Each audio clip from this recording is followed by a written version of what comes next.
And we are back. Let's talk about NXT TakeOver in your house. Which just happened. NXT TakeOver in your house. The commercials were amazing. My favorite commercial was the one where they did the 1-800 number for ordering the shirts and stuff online like he used to do back in the oldie days. Yes, and also they had like, send it to this address. Right. I'm like, yes. Also, they didn't have the original announcer. They had a guy that sounded a lot like the original announcer, and unfortunately... No, they had the guy who was the original announcer. Oh, that was him. Oh, I can't remember his name now. I can't remember his name either. Look it up on Wikipedia. So yeah, that was pretty cool. Also, there was no house. There was no house available. So you couldn't win a free house, unfortunately. No. Todd Pettingill. That was his name. Todd Pettingill. They had Todd Pettingill actually be there. Oh, let's talk about DX. Oh, so the segment is that they were trying to figure out how to order like shirts and stuff. So they had Shawn Michaels, Triple H, and Brian James. Yeah. Or Road Dogg Road sit Dogg. back there and look at a very old computer with their glasses, and we're like, what the fuck is going on? Triple H is like banging on the top. Yes. I saved that picture. I posted some stuff on Twitter because they looked like three old men trying to like. Get it was so good. You know, that's the kind of stuff that's smart and it's funny and it does not hurt the product. Right. In fact, it kind of improves it because Right. it's still in your house. It is really funny how they did that. The entrance had the original in your house set It did as well. Mm-hmm. It did also. The first promo that was ever done with the narrator being Beth Phoenix for the Triple Threat Women's match. Very good. That was a good promo. Oh, Beth Phoenix was great as like a voiceover for a lot of these promos. She has really improved so much. Absolutely. So she seems more confident. Mauro Ranallo. I think Mauro Ranallo is really helping. Yeah, I think so. And I mean, she's becoming a very good announcer. Yeah. Also, fun fact: she is the youngest WWE Hall of Famer. I did not know that. Excellent. Yeah. Or at least the youngest living. Let's put it that way. Let's go into some matches though. We started off with the 6-woman tag team match. It was Stotzi Blackheart, I butcher that name, Tegan Nox and Mia Yim versus Raquel Gonzalez, Dakota Kai, and Candice LeRae. This match was awesome. It was a good match. A lot of drama, a lot of rival. This was how you do like 2 or 3 rivalries kind of packed into a match. And I was kind of like not big about this match, but they opened with it, which really helped. Yeah. Also, it was a good match. Oh, it was very good. And it's like, goddamn, this division is just great. Yeah, no, it is. But it was the shiniest wizard on Dakota Kai by Tegan Nox to win, and it was just a good match. It was a great match. Tegan Nox and Dakota Kai. Blackheart did not kill herself doing a spot either. And Tegan Nox and Dakota Kai had almost the exact same hair, which probably is the case to us that they are still BFFs in IRL. Oh, 100%. And I even pointed that out, and it was bothering me. Also, if you actually go back and watch this, you're going to hear like announcing and stuff in 2 different ways. Right. Like, one is going to be a fraction of the second before the other. That's just because the camera audio is picking up the audio from the people before it goes into the audio that they want to feed. There's something called the mute button, people. Let's use it. I mean, it didn't take a ton away. I'm being like really nitpicky because I know production kind of, and it's annoying. But I mean, other than that, it was a really minuscule little nitpick. Yeah, it was. Anyway, Finn Balor and Damian Priest. Oh my god, this match was fucking awesome. Oh yeah, this match was really good. Oh my god. I mean, they're sleeping on Damian Priest. Yeah, they are. Yeah, Damian Priest. I mean, he doesn't have a lot of time left. He's 38 years old, so they really gotta if they really want to work. He's really 38 years old. Yeah, he's 38 years old. Oh my god.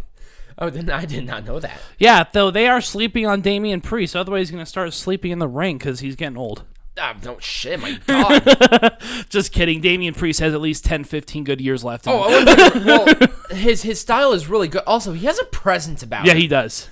Everything about him is like, keep this guy in NXT, but, have him go for, like, the North American champion again or something. Right. And I understand why they didn't, because he and Keith Lee had a couple of matches on there. But, my God. Whatever. Right. But Finn Balor won with coup de grace. two of them actually. And this was a build Damian Priest without him winning. Right. Because Damian Priest did not look bad in the loss. No, he did looked not. awesome. Finn Balor actually did need to win this. Yeah, he did. I think he needed to win this match more than Damian Priest. Exactly. So it's like, let's build Damian Priest still without him making him look like total dog shit. Right. So, yeah, it was a good match. Not a lot of stipulations attached to it, but it was still like an awesome match. The one thing I can't figure out is if Finn Balor is a babyface or a heel. He's an anti-hero, I think.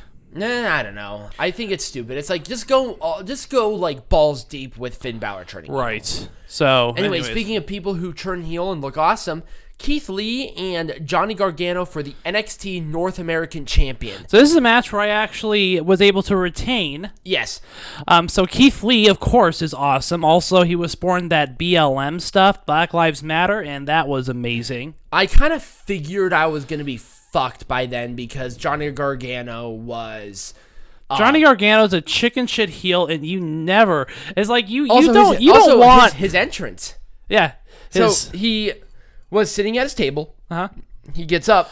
Oh, yeah, and then full wrestling gear. He goes through the door that's at the In Your House event. He locks it, and that's how he goes out, where everybody else is going through the garage. Right.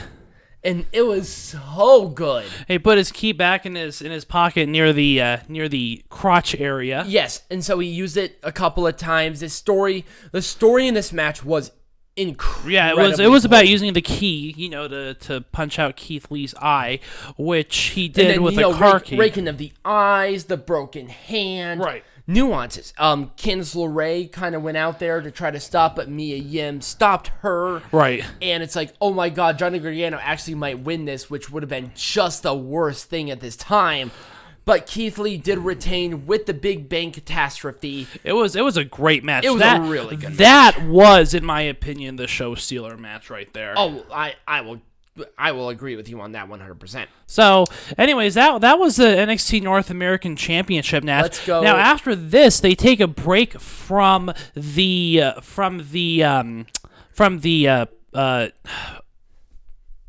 hold on, I'm trying to think here. They take a break from Full Sail and they go into the back lot. Where also, just like kind of in here, and I really hope this is a thing.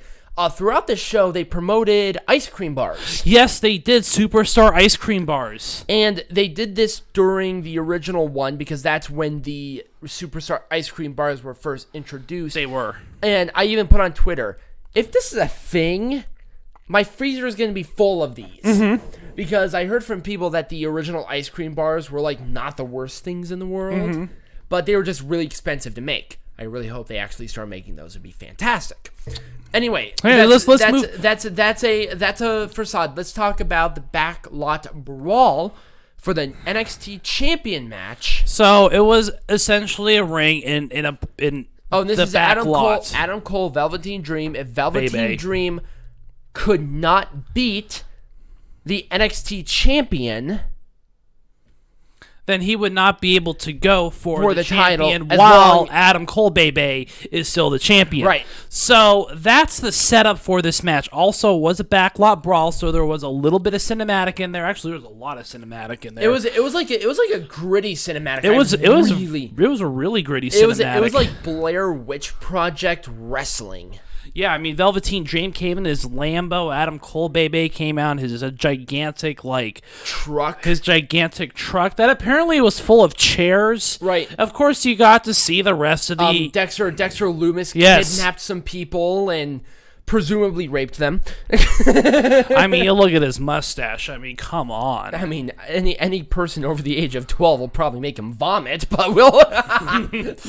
So, anyways, the match was what it was. Mm-hmm. It was essentially what a backlot brawl match is. They hit each other a bunch of times. There was a little bit of wrestling. Yeah. Great storytelling, though. Yeah, 100. There was.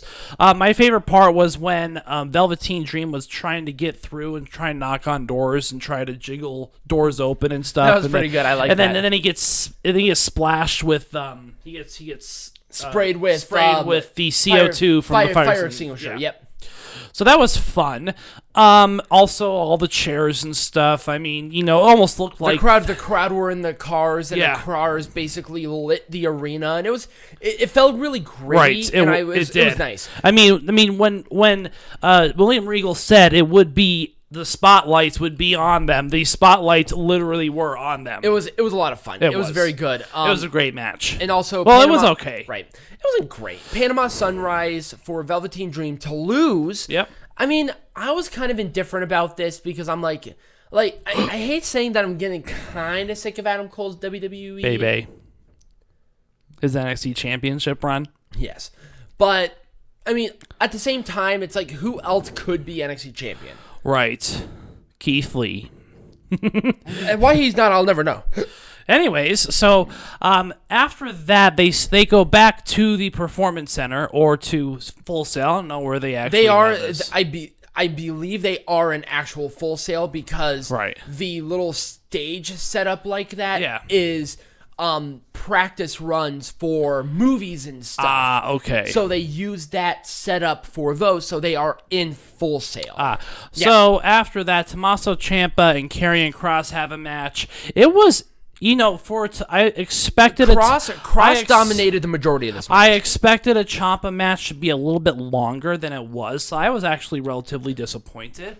But, it was what it was. They were not going to have Karrion Kross lose. There was no way. No, but, Karrion Kross got the win. It was a bathroom break match. Right. It was a cross jacket, and I think Tommaso Ciampa is either going to take some time off, leave, and go to AEW, because I would love to see him and Jon Moxley, because my dick cannot get more erect. And also, okay, they're really on Karrion Kross. I mean, they're not on Karrion Kross, they're on Scarlett, let's be honest. Who isn't on Scarlett at this point? Right, no shit. But it's like, okay, this is Mark Mero and Sable all over again. Mm-hmm. She's going to betray him. He's going to be shit, even though Karrion Kross is awesome. Right. And anybody would be lucky to have him because he's actually, gigantic and imposing. And he's actually really nice. Yes, so let's move on now to the main... But also, Tommaso Ciampa did not tap out. He passed out. He did. So I feel like they're going to continue this rivalry because he did not technically tap. But it was a great rivalry. Tommaso Ciampa, Karrion Kross are both grungy, gritty 100%. Characters. It would be a great match. Anyways, the main event. I like it when two half-naked ball men touch each other. Anyways,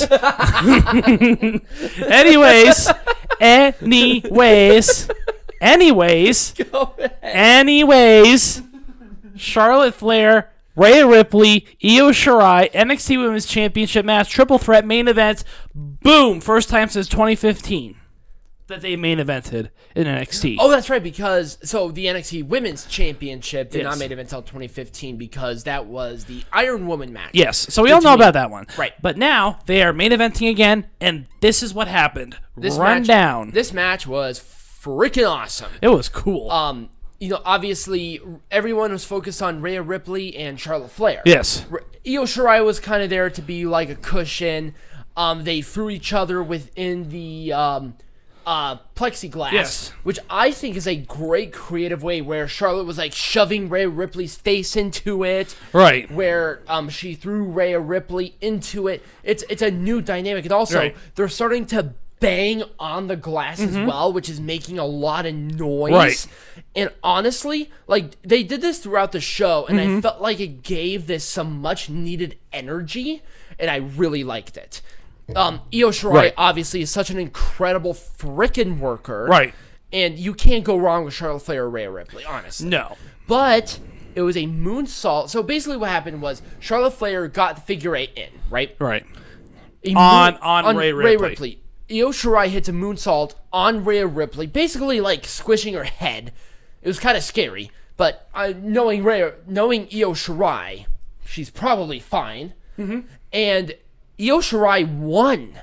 She basically did a Drake Maverick, where Drake Maverick came in and stopped the thing with Kushida. Right. And this was the same thing, but Io Shirai won the NXT Women's Championship. And I think it had a little bit to do... And we stumped each other. We're like, what? Io Shirai? Well, I think it partially had to do with Hana Kimura. Yep. I still think that they are trying to highlight the Japanese women's wrestling. 100%. So that's fine. You know, Io Shirai is someone different. It's not your usual suspects. Charlotte Flair, honestly, I don't like her being in the NXT brand. She should stick to Raw and SmackDown at this point. Right. But obviously with going for possibly male championships and being in male rivalries, I wouldn't be surprised. I'm not surprised, one, but I think they did this because they wanted Rhea Ripley to beat Charlotte at WrestleMania, but given the circumstances and the visa issues, they were kind of forced into a corner. Right. And nobody wanted to see Becky Lynch and Charlotte Flair again. Right.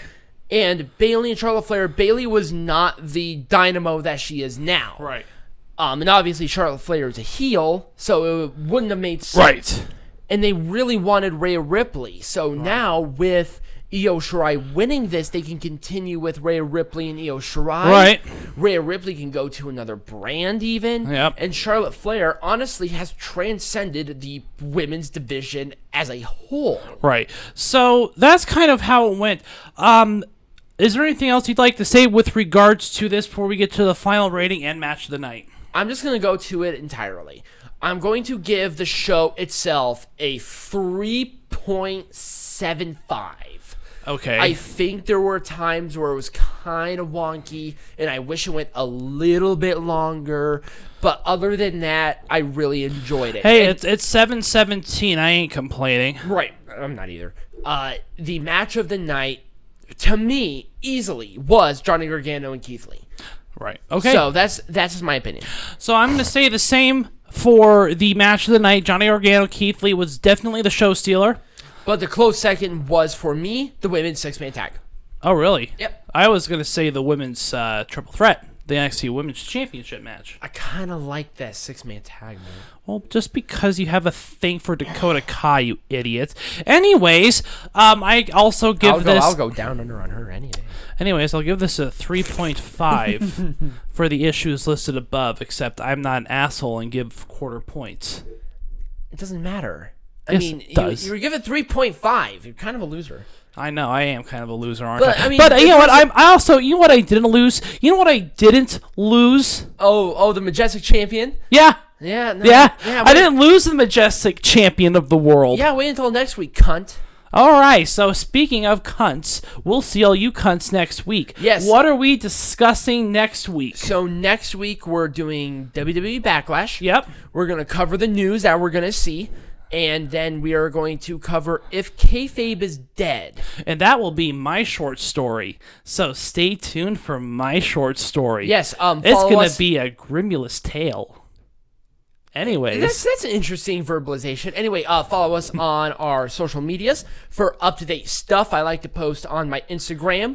And also become a patron where you can watch the show with us, drink some alcohol, and just, hate life. So if you want to hate life with us, you can pay us money. Exactly. So thank you guys so much for listening. And as always, be majestic.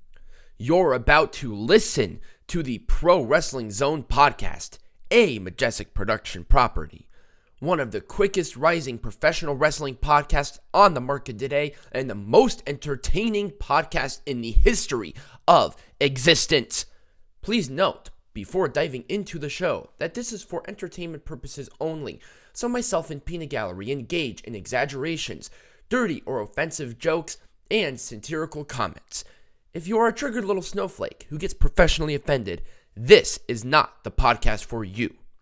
If you do enjoy our work, we ask that you contribute to our Patreon page at patreon.com/majesticp.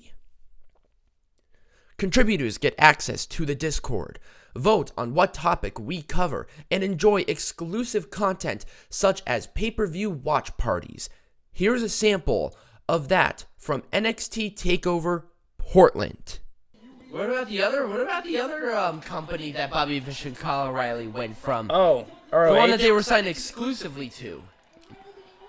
Oh, Ring of Honor? Oh no.